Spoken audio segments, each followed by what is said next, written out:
welcome to Daily News Simplified.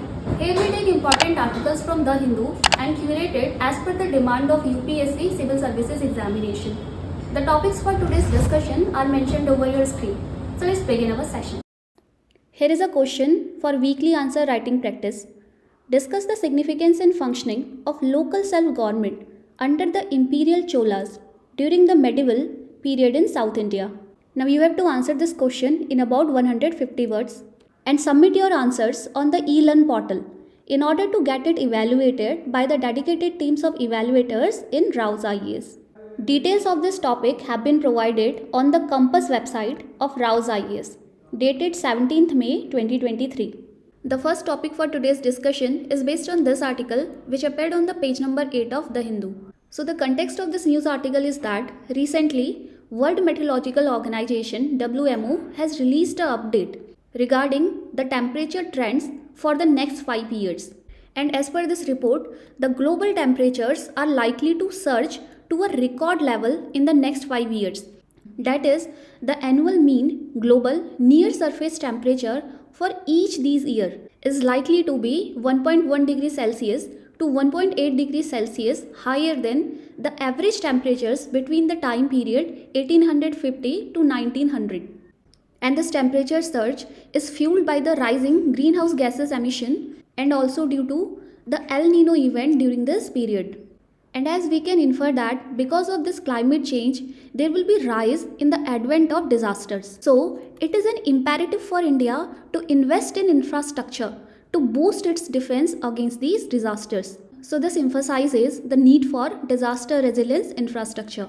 Now in our discussion, we will understand what is disaster resilience infrastructure, what are its key characteristics and its need. We will also understand CDRI, which is Coalition for Disaster Resilient Infrastructure, and the key initiatives of CDRI. And then in the discussion, we will see the evolution of India's approach from disaster management to disaster risk management. And now this topic is important for our GS paper 3 in the section disaster management and under the heading disaster and disaster management. So UPSC in the year 2018 had asked a question on the measures taken in India for disaster risk reduction before and after signing the Sendai framework for disaster risk reduction. We will talk about this framework, which was the successor of Hyogo framework for action. Also, in the year 2020, we found a question on the recent measures initiated in disaster management by the Government of India and how they depart from the earlier reactive approach to the now proactive approach. So starting with disaster resilient infrastructure. So disaster resilient infrastructure means the process of designing, constructing and managing the physical infrastructure in such a way that they are capable of withstanding and recovering from the impact of disasters. And along with it, the aim is to minimize the risk of damage to lives and disruption which is caused by such destruction of infrastructure. Now, what are the key characteristics which should be kept in mind in designing of such infrastructure? The first characteristic is robustness. The primary focus here is the design of the infrastructure and the choice for material selection and using the engineering standards such that it is strong and durable. Another factor is redundancy. This is having a backup infrastructure or reducing the dependency on a single point of infrastructure. For example, there can be multiple routes to connect an area. Another factor is adaptability. This means designing the systems which are adaptable to the changing climatic conditions. And this can be done by the combination of modern technology and traditional or conventional knowledge. Another factor is resilient lifeline systems. So in the advent of disasters, the critical lifeline systems such as water supply, electricity, transportation networks or communication networks should be quickly restored. So for it, the consideration should be on risk management and mitigation, that is capacity development for early identification of potential hazards. And for it, the technology can be utilized like remote sensing systems, early warning systems, among others. Other consideration include using nature-based solutions.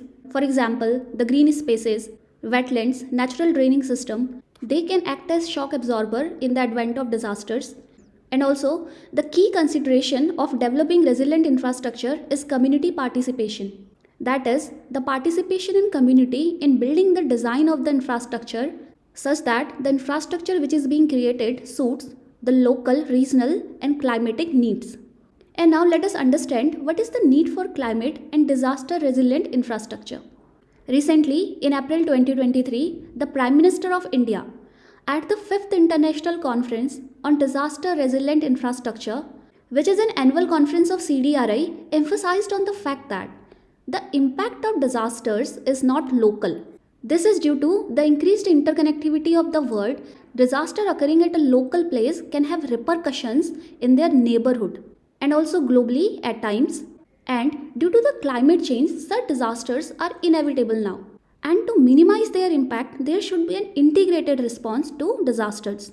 The disaster resilient infrastructure is critical for people's well-being, quality of life, and economic prospects. This is because at the macro level, the development of physical infrastructure, which also includes the critical infrastructure, is centric to the achievement of all 17 Sustainable Development Goals.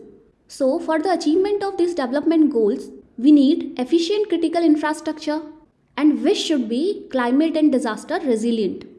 And it is estimated that in the next 25 years, $94 trillion is expected to be invested in infrastructure globally. And this is to sustain the economic growth. And the recent disasters indicate that the maximum damage, that is up to 66%, is related to infrastructure damage.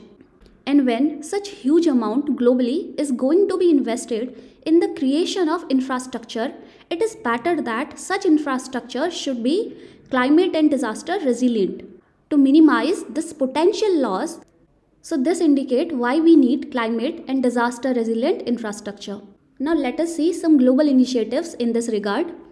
The foremost initiative in this regard is CDRI, that is Coalition for Disaster Resilient Infrastructure. This is an India-led effort. It was launched in the year 2019 in the United Nations Climate Action Summit in New York. Now what is CDRI? It is an independent international organization. So it is a coalition of government of the nations, the United Nations agencies, multilateral development banks and the private sector. The aim is to promote disaster resilient infrastructure. That is to make the existing and upcoming infrastructure in the member countries more robust and resilient against climate disasters such as floods, heat, cyclones, forest fires, among others. And till date, the organization has around 40 members and the major members include the United States, Germany, United Kingdom, Australia, Japan, among others. CDRI, as we discussed, is an initiative of India. And it is the second major climate initiative of India. The first such climate initiative of India was International Solar Alliance. And after it, it is the second such climate initiative of India. So what is its aim? It is to provide India a platform to engage as a global leader in climate action and disaster resilience. So let us now see the major initiatives of CDRI. One such initiative is Infrastructure for Resilient Island States. So this initiative was again launched by India at the Conference of Parties 26, which was held in United Kingdom in Glasgow. And as the name implies, Infrastructure for Resilient Island States. It is an initiative to support SIDS. These are Small Island Developing States. So we can see that these are the small island developing states, which are 58 in total, and these are scattered along the Caribbean region, Atlantic Ocean, Arabian Sea, Indian Ocean, South China Sea and the Pacific region. Now this initiative aims to support these small island developing states to achieve sustainable development. And this is through a systematic approach to resilient, sustainable and inclusive infrastructure.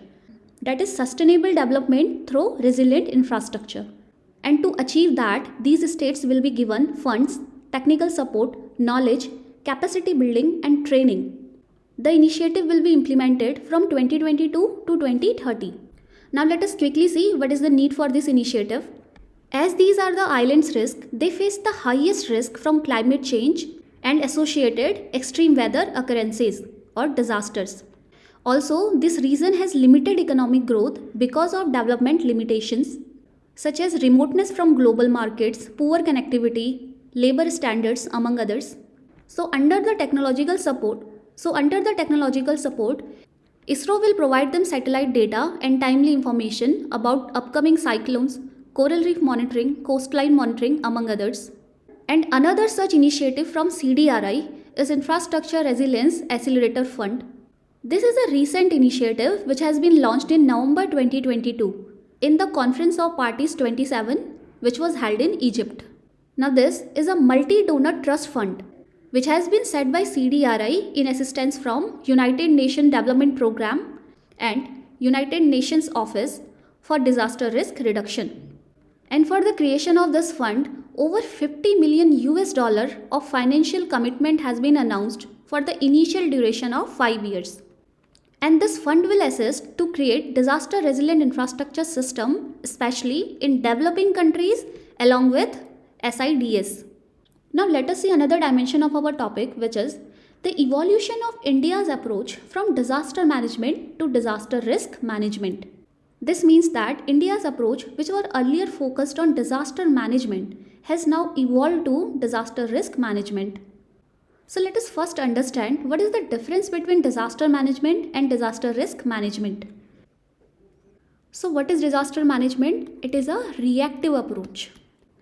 That is, it is a response to a disaster.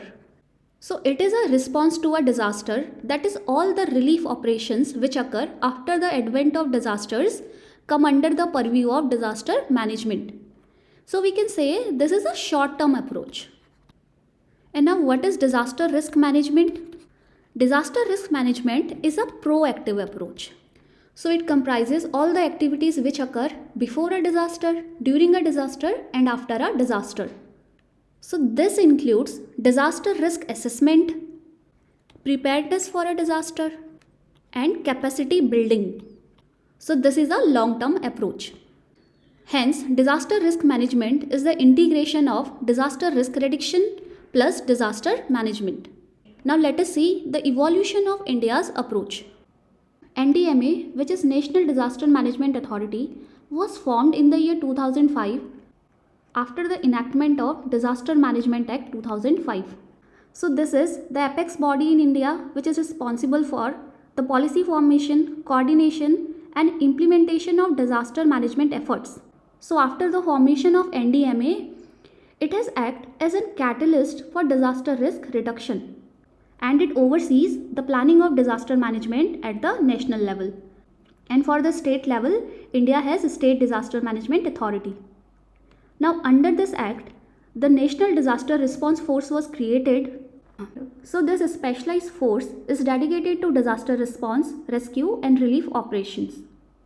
And after the enactment of NDMA, the Government of India launched the National Disaster Management Policy in the year 2009. Now this policy was aimed at a holistic, proactive and technological driven approach for disaster management. So this policy emphasized the integration of disaster risk reduction in infrastructure planning. So another major initiative in the proactive approach was the release of National Disaster Management Plan in the year 2016. So these are the first ever national plan prepared in the country for disaster management. And this plan is aligned with the Sendai framework for disaster risk reduction. We will see Sendai framework shortly. The Government of India conducted national risk assessment in the year 2019 to identify various hazards and vulnerabilities across the country. So this assessment has provided a scientific basis for planning and implementing risk reduction measures. Also, India has a National Disaster Management Information System, which is an integrated online platform that facilitates data collection, analysis and dissemination related to disasters. So because of these initiatives, it has become possible to frame evidence-based decision making. And for this assessment, Government of India has used technology like satellite-based remote sensing, geographic information system (GIS), using drones and early warning systems, even utilizing social media platforms for early warning system. So this is mainstreamed disaster risk management. This means the incorporation of disaster risk reduction techniques across various sectors and community participation. Now let us quickly see what is Sendai framework. So this framework for disaster risk reduction was adopted in March 2015 at the 3rd UN World Conference on Disaster Risk Reduction. This is a comprehensive framework for 15 years, that is from the year 2015 to the year 2030, which places the government of nations at the center of disaster risk reduction. The framework has 4 priorities and 7 targets. The first priority is enhancing the understanding of disaster risk in all dimensions. Another priority is investing in measures that enhance resilience and reduce disaster risk. The third priority is strengthening disaster risk governance, that is, the need of effective governance structures to support disaster risk reduction, and establishing frameworks, institutions, policies, and coordination mechanisms at local, regional, and national level to manage the risk of disaster. The fourth priority is enhancing disaster preparedness for effective disaster response and also focus on swift recovery after the disaster. And the 7 targets of this framework are to reduce the disaster mortality, to reduce the number of affected people, to reduce the economic loss, and to reduce the infrastructure damage. Then it aims to enhance the preparedness for disaster response by formulating local and national strategies, and also increase international cooperation and increase in early warning system and sharing the disaster response information. And you must remember that this framework is voluntary and non-binding. The next topic for today's discussion is based on this article which appeared on the page number 10 of The Hindu. The context is that recently the Reserve Bank of India has released a regulatory framework for banks to accept green deposits from customers. The banks that will accept the green deposits will now have to disclose more information on how they invest these deposits. Now this topic is important for our GS paper 3 for economy under the subheading mobilization of resources and for environment under green financing. So in this discussion, first we will understand what is green financing and its challenges in India. Then we will understand what are green deposits and the recent RBI regulations on green deposits. Now let us understand what is green finance or green financing. Green financing is the financing of investments for those projects that provide environmental benefits or the projects which are environmentally sustainable. So we can also say green financing is the inflow of money from public, private or any other sector towards the projects which are environmentally sustainable. Now in the Indian context, we will understand what is the need for green financing. So as per an estimation done in the year 2015, India, in order to meet its intended nationally determined contribution under the Paris Agreement, the country requires at least $2.5 trillion at the 2014-15 prices between the year 2015 to 2030. And also, as India plans to install 500 gigawatts of renewable energy by the year 2030. So as per a recent estimate for it, India requires at least rupees 2.4 trillion. Hence, the financial sector of India can play a pivotal role in mobilizing the resources and their allocation for the green activities or green project, which will allow India to reach these targets. As now we understood the significance of green financing, let us see what are the challenges to green financing in India. The first major challenge is lack of a clear definition. As green financing is a relatively newer concept, there is a lack of a clear definition. In India, various terms such as climate finance, sustainable finance are used interchangeably with green finance. And this leads to the misunderstanding in the potential investors. And also, this has made it problematic to keep track of the capital which is invested in green finance. Another major issue is greenwashing. In the year 2022, in the prelims, there was a question based on greenwashing. So what is greenwashing? So it is a practice in which the proceeds of green finance or the money is diverted towards those projects which have negligible environmental benefit. So you can say that the investors or the public is misled about the environmental benefit of such investment or such company. And such practices of greenwashing discourage the green financing in India.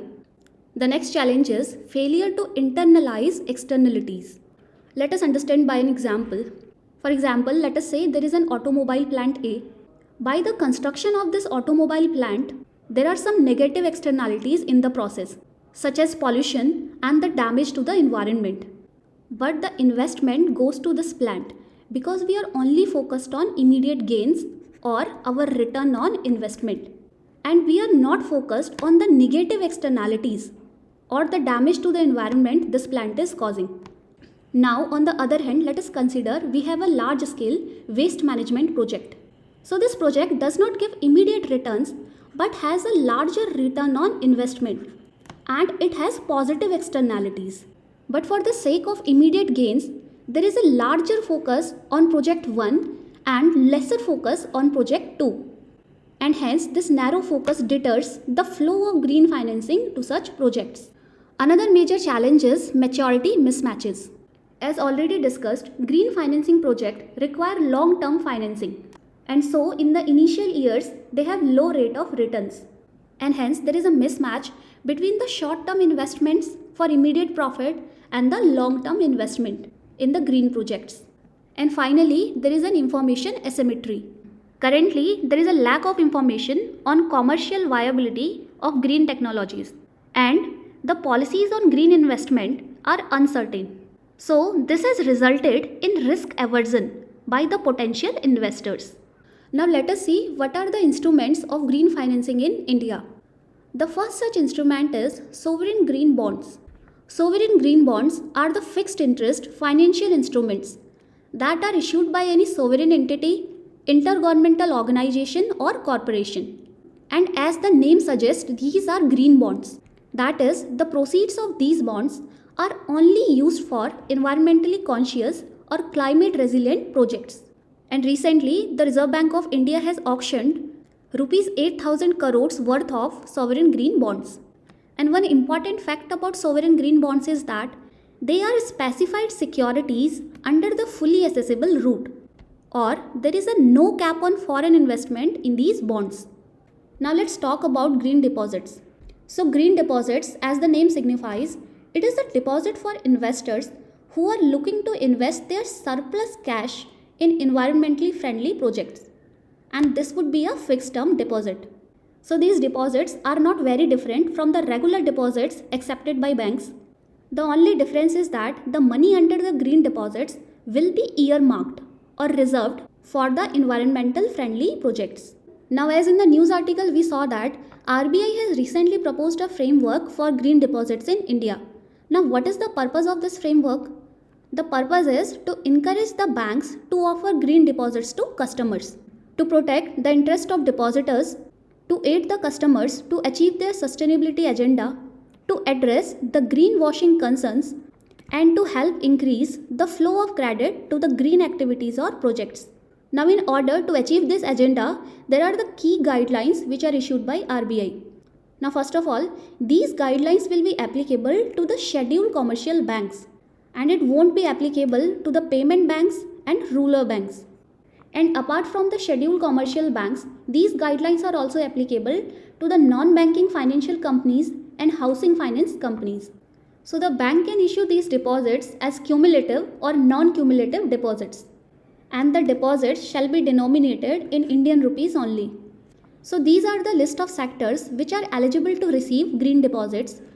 These sectors are renewable energy, energy efficiency, clean transportation, climate change adaptation, pollution control, sustainable management of natural resources and waste management, and afforestation. That is, the projects related to these sectors can avail green deposits.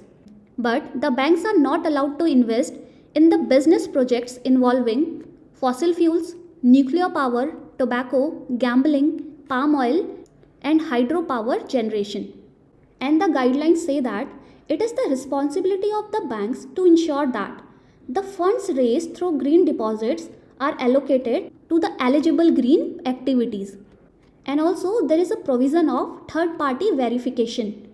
That is, this allocation of funds which are raised through green deposits shall be subject to an independent third-party verification on an annual basis. And the banks will have to publish a review report about the funding to the eligible green projects and the third-party verification report. and these measures are taken primarily to address the concerns of greenwashing, apart from fulfilling the purpose of the framework. The next topic for today's discussion is a pre-pointer. It is based on this news article which appeared on page number 4 of The Hindu. Now let us see the context of this article. The Supreme Court of India has upheld the laws allowing Jallikattu, which is a bull racing sport in Tamil Nadu. Jallikattu is a bull taming sport in Tamil Nadu, and in the year 2014, the Supreme Court of India had banned this sport, calling it a cruelty on animals. However, in the year 2017, the state government of Tamil Nadu made an amendment to the Prevention of Cruelty to Animal Act, and this amendment primarily aimed at minimizing the pain and suffering of the animals that participated in the event. Now, the Supreme Court of India has upheld the validity of this amendment by the Tamil Nadu state government to the Prevention of Cruelty to Animal Act, and the court has found that the rules on Jallikattu are in concurrence with the Article 51A subsection G of Indian Constitution. Article 51A subsection G is one of the fundamental duty enshrined in the Indian Constitution, which places a duty on the citizens of India to protect and improve the natural environment and have compassion for all living creatures. So let us see some details about Jallikattu by the perspective of art and culture. Jallikattu is a bull taming sport which is played in Tamil Nadu, and it is a part of Pongal festival celebrations in the state in the month of January. So in the state of Tamil Nadu, the sport is a part of cultural heritage and tradition of the people. This can be seen from these given facts. Jallikattu has been known to be practiced in the state during the Tamil classical period from 400 to 100 before Christ, and it was practiced among Ayar tribes who lived in the Mulai or the forest land in ancient Tamil Nadu. Later, this festival became a platform for display of bravery. And one interesting fact is that there is a seal from the Indus Valley civilization that is depicting the practice and which is preserved in the National Museum, New Delhi. Also, there is a cave painting which has been discovered near Madurai, and it depicts a man trying to control a bull, and which is estimated to be around 2500 years old. So on the right hand side we can see a stone engraving wherein the sport is depicted, and also there are references of people observing and practicing this sport in Sillapattigram, which is one of the greatest epic of Tamil classical period, and this sport is also mentioned in another ancient work, Kalithogai. Now apart from Jallikattu, there is another bovine sport which is known as Kambala. Kambala is an annual buffalo race, and it is held in Karnataka and Maharashtra. This festival is dedicated to Lord Kadri Manjunatha, and he is believed to be an incarnation of Hindu god Shiva. And this is a Thanksgiving festival which is celebrated after the harvest season.